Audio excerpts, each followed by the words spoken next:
Welcome to Amplifyre's interview series. My name is Christian, and joining me today is the director at CandoIT Energy and Technology, Germain. Germain, welcome to the series. How are you today? Fine, thank you, Christian. Good to be with you. And it's great to have you on today because in today's discussion, we're delving into quite an interesting subject, operation optimization. So maybe to start with, you can tell us a bit about operations optimization and what it is, and why is it important for businesses and industries? Well, operations are important today for every industry and business. It's more obvious in the manufacturing and logistics industries, for instance. It's been working for many years now. That's how to get the best use of your assets and your valuable resources, how to have more output out of them. Of course, many people remembers that operations research appeared during World War II in order to enhance the operations of the Allies, but that has gone into businesses for many years now. Some of the methods we've been using, as I've said, for many years, but in these industries, but now has gone mostly to service industries. For instance, we are working now with universities, with insurance companies. All of them want to get the best, the most out of their resources. Even law firms hire us in order to improve how they assign their lawyers to the different cases.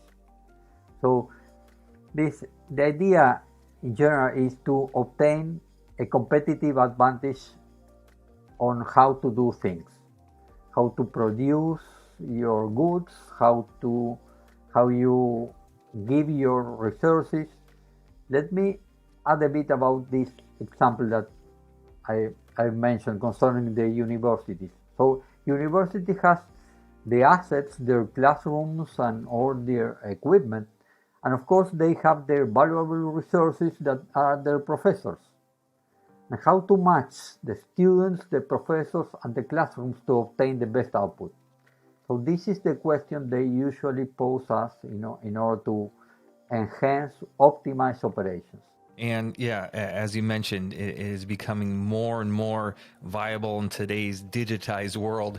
And so, speaking on that and looking at the technologies that are coming out, particularly artificial intelligence, how can these tools be used to enhance operations optimization in software development? Well, artificial intelligence is one of the methods used in order to optimize operations. And the question that these businesses are asking us are the same that they were 10 years ago, but the methods have changed using artificial intelligence. How you get the answer, but the question is the same.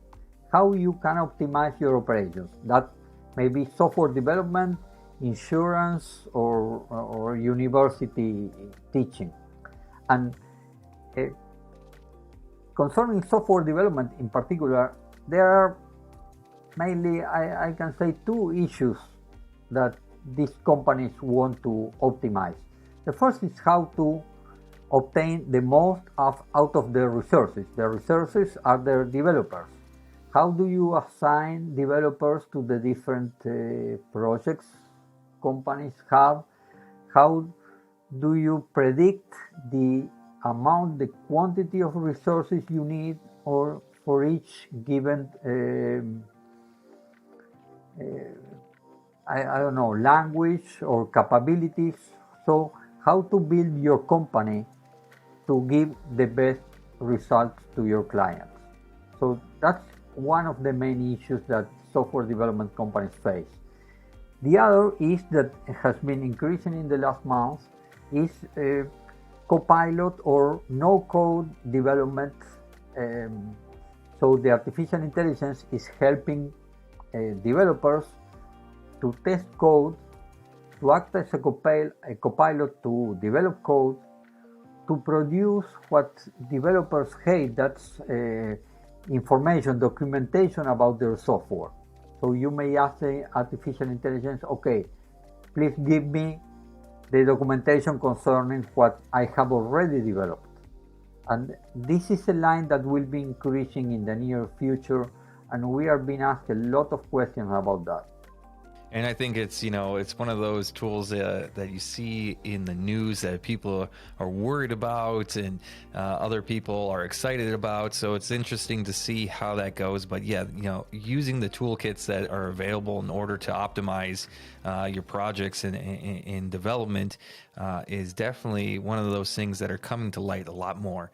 Maybe we can talk a bit about, just say, I got a platform or a project, and I need to go and start looking at doing this for myself. So maybe you can walk us through the typical life cycle of a typical operations optimization project. Oh, that's interesting, because it has a particular way of doing things, this optimization, particularly with artificial intelligence when it is involved.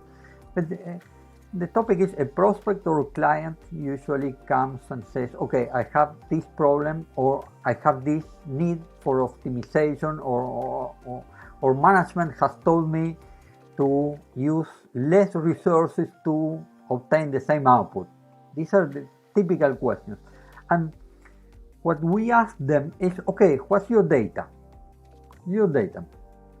And what are your policies? Because I mentioned the example of the university. If you want to optimize your, okay, let's add 500 students to a classroom. That will optimize the use of our assets. But that's contrary to the university policy. Okay, we want to have 20 students per classroom, or something like that. So you have also to ask about policies. Which are the policies that we may apply to optimize this? Which things we can do and which things we cannot do. And what is the data you have? Out of that data, and that's the difference, we usually go through a POC process, a proof of concept. So, can the algorithms help to solve this problem? So, let me give you an example. So, we are now working on a company that hired us to predict stock out of the different things they have on their inventory. They have 50,000 SKUs. Okay, I told them, okay, just give me the data of just 1,000 of your SKUs, and perhaps the history of what were the stock in each of these SKUs or last 24 or 30 months. And so with this proof of concept, we prepare the algorithm, and we want to understand if that algorithm can predict effectively if they stock out of each SKU.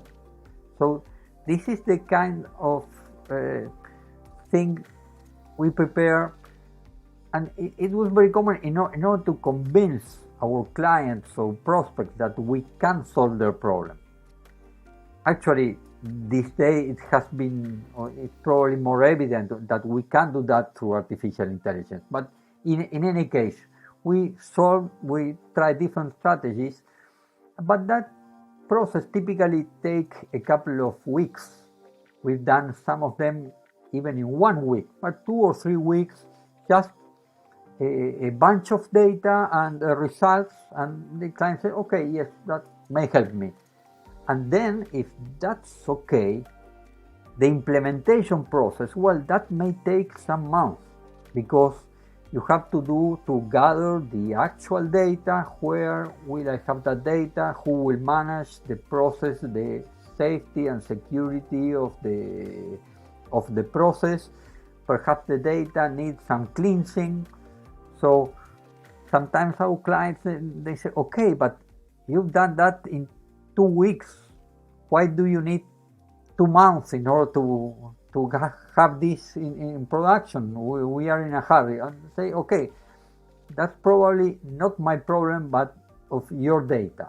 Your complete data probably has to undergo, as I said, some cleansing and some detection of bad points in order to this process flowing smoothly afterwards.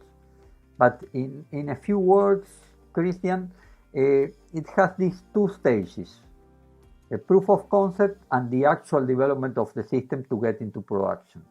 And I think it's quite interesting that you can show the proof of concept in the first couple of weeks, which would give you, even if it does take a couple months in order to really fine comb through all the data, that proof of concept at the beginning will give you good indication if you need to be optimized. So really interesting stuff. And I think this conversation needs to go deeper. So if people are interested in finding out more about CandoIT energy and technology, where can they go? Well, you can reach us through Amplifyre, this platform, and of course through our web. Our web is candoit.com.ar. AR came from Argentina because we were born in Argentina, originally based in Argentina, and now in a couple of countries, but this is our headquarters are still in Buenos Aires. And you can mail us to info@candoit.com.ar if you want, and we'll be willing to discuss. And I would like to add, Christian, that sometimes the proof of concept, the POCs, go wrong.